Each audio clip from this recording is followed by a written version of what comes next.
देखंतु बेसन तरकारी पाई मु आगरू सब मसला रेडी करछि। बेसन को जंतिकी ताको प्रथमे पीस पीस करी छणा होछि।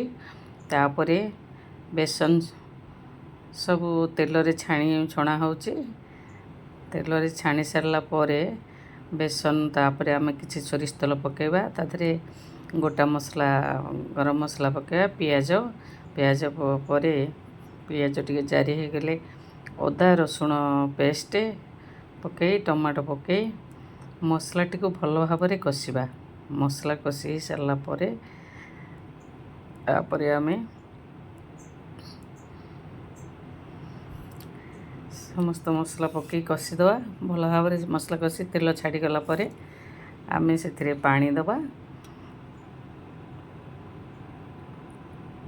आलू को मध्य पकई आउ टिके कषिबा। तापरे पानी देबा। पानी भल भाव में फुटी गले आमे बेसन को पकई अल्प समय पई फुटिबा पई छाड़िबा।